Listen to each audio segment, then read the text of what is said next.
listeners. I'm Lola Hermit, hosting your 98.5 Fashion Week. Today we have a couple guest fashion specialists, including Elizabeth Gardner, Sage Antoniette, and Marlene Costa.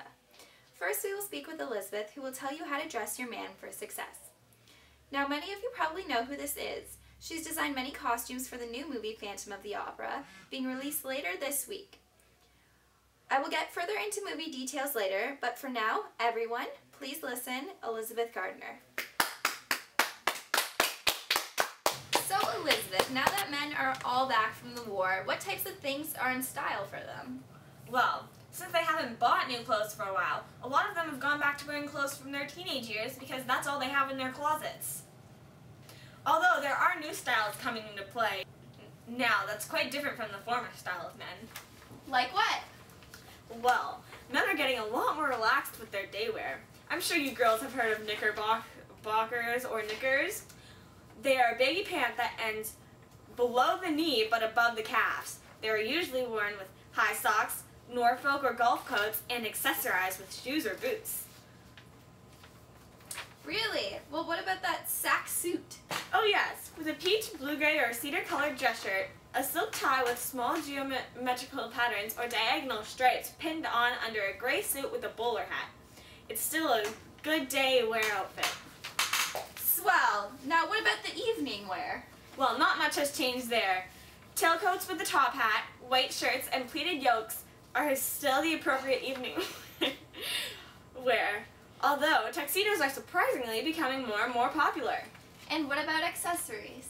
Well, I already spoke about ties before, but for casual wear shoes, two-tone shoes in white and tan or white and black in a lace-up style are very popular. And for evening wear, black patent leather shoes are the shoes to have. You sure know your stuff. And how? My man does not leave the house if he is looking anything less than perfectly spiffy. I'm sure. Now I know the fashion for women in North America is strongly influenced by what is going on in Paris. Is that true for men too? Actually, no. Most of men's fashion is influenced from London because the men's fashion in Paris just hasn't been catching on with North America. Who knew? Thank you, Elizabeth, for coming. No problems. Here's Big City Blues by George Olsen and his music.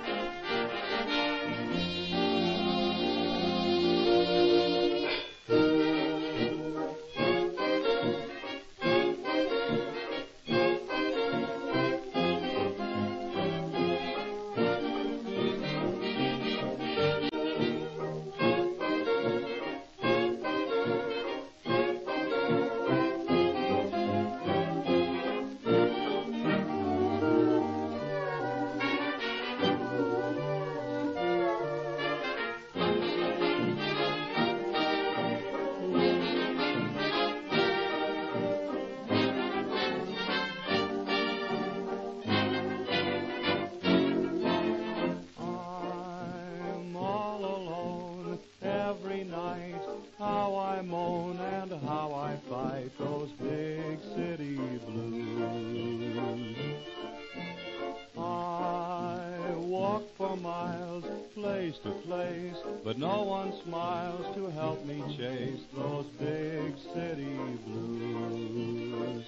I'm like a little tot that needs a lot of tenderness and care. All I've got is just a lot of sorrow and despair. Won't someone please talk to me? Don't refuse. Hear my plea and help me lose those big city blues.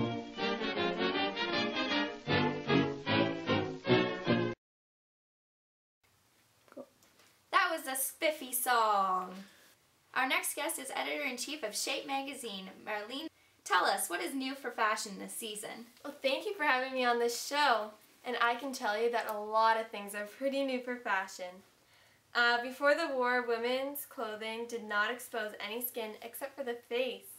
But now we're getting into clothing that is showing skin. Scandalous? I know. Oh. We're talking not the ankles, but the knees. You can expect to see a lot of things like short skirts and new accessories. So, what fashion influences came from the war? Well, for us ladies that went abroad for the war, the Red Cross uniforms used in hospitals added the cat's meow to our fashion scene today. Hair was cropped short in hospitals for safety reasons, and skirts were worn so then they could move around easier to help people. So once these women came home and brought these fashions back, you can actually see a lot of them being influenced into the new fashions today. So, can you explain to us what new articles of clothing can be expected for this upcoming fashion season? A lot can.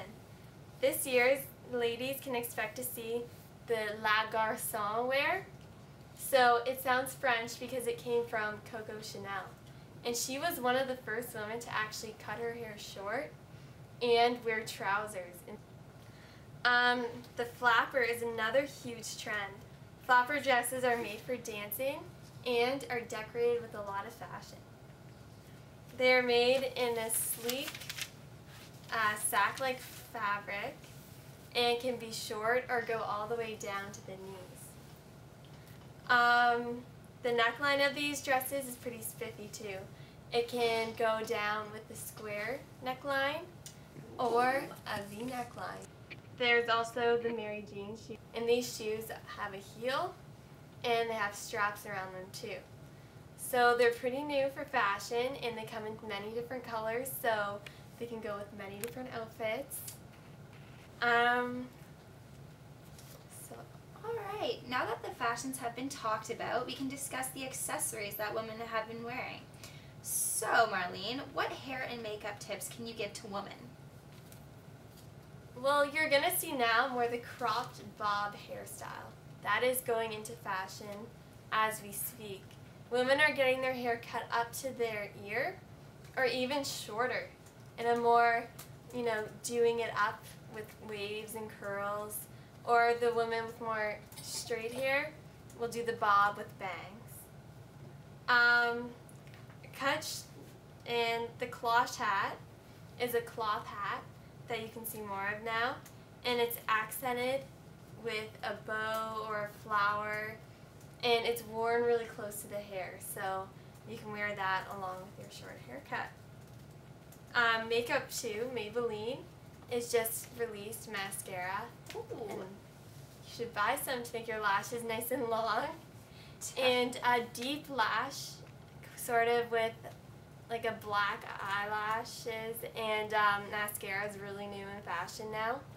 And wearing blush is new, so flush cheeks and a pale face and red lipstick is what you'll want to see for hair and makeup. So that wraps it all up for me, what I have to tell you about fashion for the 1920s. Well, thank you so much, Marlene. No problem. And I'll see you next time. Hey, Shauna, what you working on? Just some science. Okay.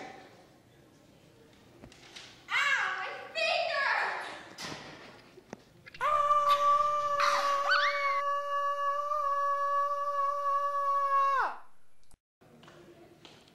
Don't cry. I have a solution for you. What's that? It's called a Band-Aid. What's a Band-Aid? So you just rip it off with this, and it will heal your cut away. Just put it on. Oh, it actually does work. Stops the bleeding. Band-Aids are a great way to cover up your day-to-day scrapes and cuts. Take inventor Earl Dixon's wife, for example, who was always cutting her fingers on knives in the kitchen. Now she has something to heal those nasty cuts, all thanks to her husband. Band-Aids, now available in all stores starting October 10th. Get them quick and heal those wounds. I am stuck on Band-Aid friends, Band-Aid stuck on me. Next next we're going to talk with Mrs. Sage Antoniette. and she's going to inform us on the kinds of things we will be seeing children wear around this fall season. So, what do children wear to school? The schools like it when the kids wear school uniforms, which includes like a navy blue skirt for the girls or trousers for the boys and socks that go up to their knees, dress shirts, and sometimes ties. Okay. And what kinds of things do boys usually wear around this season? Well, this season, sailor suits are very popular for boys to wear, Oh, really? which was inspired by British sailors. So they wear those around a lot. Overalls are also very popular for both girls and boys. You see overalls everywhere. Boys. And what do children wear on special occasions? Well, they wear materials like lace, velvet, silk, and muslin, which they used to wear all the time, but now, since wool and cotton is a lot more comfortable, the kids are wearing wool and cotton most of the time. And for special occasions, they wear those. All right. Well, thank you so much for informing us on what we should be buying our children for this fall season. The Phantom of the Opera is coming into theaters starting this Friday, October the 11th at the Kingsley Theater. Go out and watch Lon Chaney play the Phantom, a disfigured composer who seeks love with a lovely young opera singer, played by Mary Philbin.